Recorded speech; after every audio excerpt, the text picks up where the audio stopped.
Next video. Jack Pockets. I don't think I've ever seen this channel before. What happens when you win the lottery? You just won the lottery. Congrats. Yay! If you're lucky enough to never mind. survive all the lawsuits, betrayals, and murder attempts you're about to face, you Murder might just be attempts? long enough to go bankrupt. If you want any chance of this working out, listen carefully. The first thing you need to do is absolutely nothing. Don't tell anyone, don't quit your job or drop out of school, don't buy a GT3 RS, and don't claim your prize. Yet, most places will give you a few months to grab your check. Let's just say you won in California, which gives you 180 days. We're gonna use this to our advantage, but in the meantime, it is absolutely and utterly imperative. Also, why whenever someone wins the lottery, they, like, the news have to come in? That's just like putting a target on their back. Like, if I win the lottery, I don't want to be put on the news where people can see my face, hear my voice, know my name.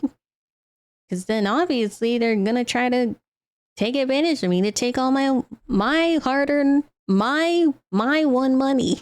And my money. That you do not lose your ticket. This actually happened to 7 people.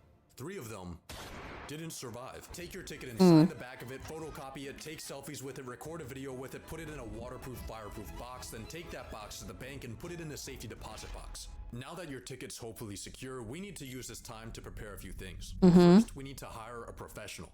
Hire a lawyer. Lottery news segments and found you this guy, Jason Kurland. He's a self-described lottery lawyer that charges $200K up front and a $50K monthly fee. That might sound like a lot, but for legal protection, money management, and tax shielding, this is actually a steal. Before you get your lottery? $200 million Powerball. So $200K is only 1,000th of your winnings. Uh-huh. Now that you have Jason on your team, he's gonna prepare your banking and investment accounts. And of course, he won't withdraw any money without your written consent.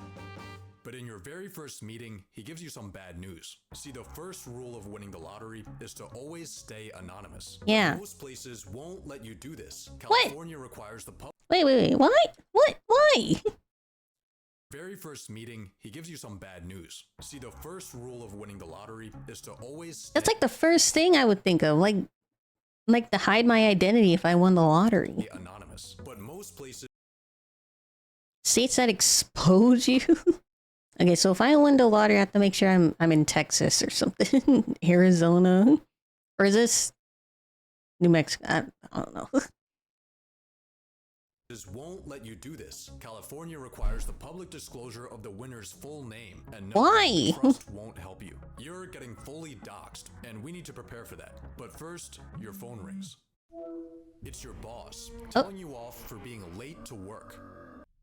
Resist the urge to show up to the office with an AR-15 and instead put in a That wasn't my thought in the first place. Just give your coworkers an excuse to sue you. Now back to concealing your identity. Delete your social media, get a new phone number, make a new email, and change your primary address to a PO box. This should help prevent strangers from tracking you down, but an even bigger threat might just be your own family. This guy right here won $20 million, and he used it wisely, starting up a successful gourmet popcorn shop and helping out his loved ones. 9 years later, he was murdered by his sister-in-law. If you don't keep your family in check, you might end up getting killed, or even worse, divorced. Oh my goodness. You decide right now the exact amount you want to dedicate Okay. per family. And Step 1, stay single. Step 2, win the lottery. Step 3, change countries and hide from my family. make a trust for it. Once you fund this trust with a portion of your winnings, Jason will take it over. So when your family members come begging, you could just tell them you're not in charge of the money. Let Jason be the bad guy. After a few weeks of preparation and sleepless nights, tell them to contact your lawyer. Here is where a lot of people mess up.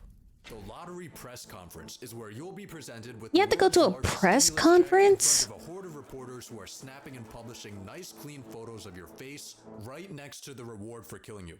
It's gonna be an exciting event. Yeah. Look how happy this guy is. He just won $1 million. He doesn't know it yet, but 1 month after taking this photo, he's gonna mysteriously die of cyanide poisoning. No suspect was ever found.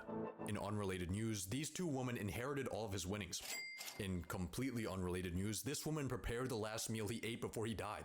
Ooh. I'm trying to say is that the press conference might not be optimal for you. Luckily, there are some genius tactics you can use to reduce its potential harm. Renting a car will stop people from tracking your license plate. Wearing a disguise will lower your profile as long as it's not ridiculous enough to go viral. But the smartest way to handle your press conference is by not going. You're not required to show up for your media appearance. The massive check with your name on it will still get put on the news, you just won't be in the shot. Instead, you'll go to the lottery office without any cameras and quietly grab your normal size check.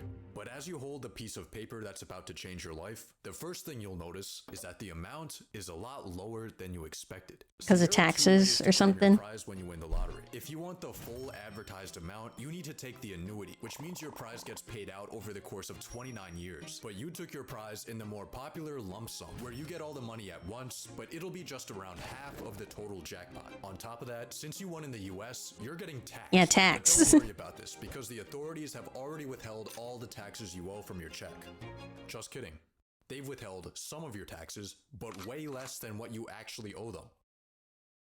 Luckily, Jason has an accountant on his team who can guide you through the how much do you owe the government death trap. So after factoring in the lump sum and taxes, your jackpot has gone from 200 million to a measly 70. I mean, that's still a lot. Before you even cash your check, your phone starts blowing up. All of the friends and family that have your phone number are asking if you're the mysterious winner. Remember, the public only has your name, but not your face. You can tell some people you really trust, but be careful. Maybe even use an NDA. Now, it's finally time to make your deposit. After your check settles, you'll see more money in your bank account than you even thought was possible. Hopefully, you're using a larger bank and not a credit union where your checking account would probably be worth more than all of their assets combined. But even with a massive institution holding your money, you still have a problem. Only 250,000 of your dollars are insured.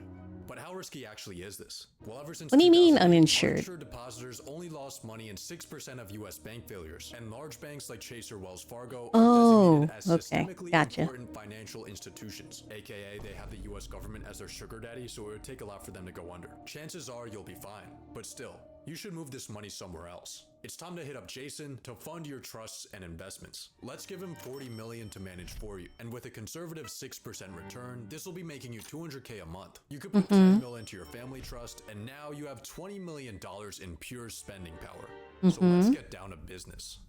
No. I say go with this 10 No. The first thing you do if you win the lottery, you never told and you didn't tell anybody, and you made sure you were super secure, don't start spending it on super expensive shit, because then that makes it obvious that you were the one that won the lottery. Especially to your friends and family. LA mansion. It's got a master No. That's a terrible thing. Don't follow this advice. But one thing's missing. That's better. No. It's now yours. Your dream watch, your dream fit, your dream No. being a lottery winner is awesome. You're also starting to realize why rich people live longer than poor people. Not only can you now afford any medical procedures you want, but you even have a private doctor. You pay them $20K a year to be on call for whatever you need. You also get a celebrity. You don't need a private. No. Of course, a private. This is unnecessary. But even more important than this is your total lack of stress. Not having to worry about bills, work, or housing, and having the free time to hang out with friends or take a midday nap. This is unnecessary. But then you get a call from Jason that changes everything. See, he helped you buy your house using a trust to keep you anonymous. Internet detectives have somehow managed to trace the ownership back to you. On top of that, news reporters have been silently taking stalker shots of you on your daily routine. And all of a sudden, your face and your address are front page news. Your phone immediately starts blowing up, except this time, it's not just your friends and family, it's strangers. You start getting hundreds of letters in the mail. People are telling you their life stories, how all they need is 10 grand, 5 grand. Someone even shows up to your house. Tries to get in. Hire some bodyguards before things start getting worse. And Then you end up spending more of your money. It's kind of a rite of passage for lottery winners. This guy won 30 mil, then got buried in his business partner's backyard. He won the Brazilian lottery, then got kidnapped while on a walk. Oh my God. Broken into, and he was shot to death in front of his kids. But you have one advantage over all these unlucky winners: your location. Most of these tragic fates happened in not so great neighborhoods.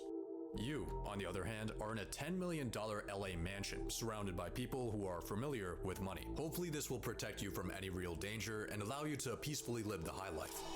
But what your mansion can't hide you from are your relationships. Gonna come out of the woodwork. Family that they never knew they had. Old school friends. Friends. I lost just about all my friends from New York. People that you knew from fucking middle school that you don't even remember. You have to manage to say no to these people. It's gonna make you feel guilty, but the truth is, if you gave everyone money that asked for it, you wouldn't have anything left.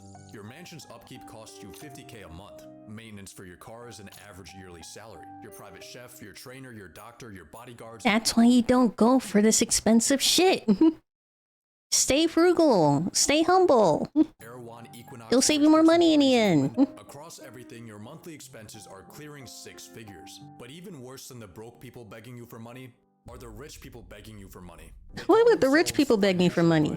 They try to hypnotize you with confusing financial linguistics until you've signed away 1% of your portfolio for the privilege of underperforming the market. Don't listen to them. Certainly don't listen to people pitching you their genius business ideas. All of these opportunities. Not a specific one, but like a strategy guide of how to survive winning the lottery. Opportunists are starting to make you feel like a walking ATM. When you win the lottery, people won't respect you like they do other rich people because you didn't really earn your money. You just experienced a statistical glitch.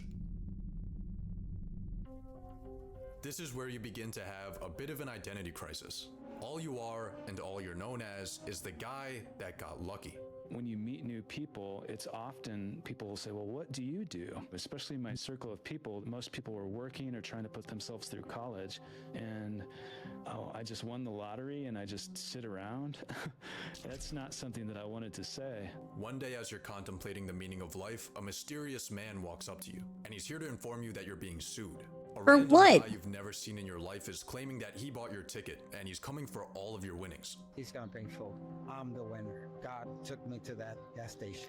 Just wanted to ask, man, is there any truth to these claims about the stolen ticket? Luckily, you're gonna be fine because you have legal protection from our boy Jason. Jason? Where's Jason? Attorney known as the lottery lawyer is now charged with extorting lottery winners in a $107 million. Jason! We were supposed to trust you, Jason. How could you? Helped a lot. He was the first guy I How called. could you, Jason? You were our light in the tunnel. Charges ranging from wire fraud to money laundering. Well, No, Jason. giving this guy access to our finances was a pretty stupid decision and totally stole around $10 million. Who knew a guy named Jason would be so untrustworthy? But hey, at least you have a mansion to cry in. 30,000 people have been ordered to evacuate their homes because of a wildfire tearing through wealthy suburbs of Los Angeles. Among the thousands of people in Southern California who have lost homes in the wildfires. Horrible jackpot winner poorly loses. Lottery winner's home destroyed during wildfire. Things can't get any worse. Well, first of all, your first mistake was moving to California, where there's constant wildfires every summer, and you're at risk of losing your house every summer. So just don't move to California. The same fate as If you win the lottery. winner Edwin Castro, and for some reason a large amount of lottery winners, your multi-million-dollar house burns to the ground. It seems like your luck has run out. You're getting sued, you've been robbed of millions, and your home is gone. Your misfortune is of course front page news. Everyone loves a good downfall. And you've become just another lottery failure. Or have you? Some sources claim that 70% of lottery winners go bankrupt. Others say that it's That means they're 30%. Which is it? The correct answer is neither. Both of those statistics have been completely debunked. Winning the lottery tends to get painted as a curse, but in reality, it turns out that stumbling into millions of dollars is actually pretty great. Yeah, it's pretty Real great. studies have shown that lottery winners are healthier and live longer. They have a lower chance of being overweight. They have higher long-term life satisfaction. They don't get socially isolated. Instead, they spend more time with friends. One study found that in a 5-year time span, only 5.5% of observed lottery winners went bankrupt. And these were even based on smaller wins. You're actually at a higher risk of bankruptcy if your neighbor wins the lottery. Most lottery winners don't get assassinated. Most lottery winners don't go broke. Most lottery winners get freedom, health, and happiness. So when you win the lottery, here are the final steps you need to take. Fire Jason Kurland. Cash that home insurance check, win your lawsuit, move somewhere far away, and relax. Because Change countries. most lottery winners aren't. But maybe it just makes us feel better if we think they are.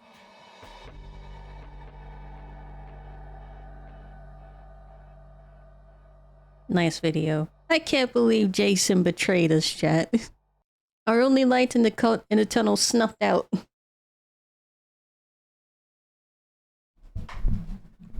One sec.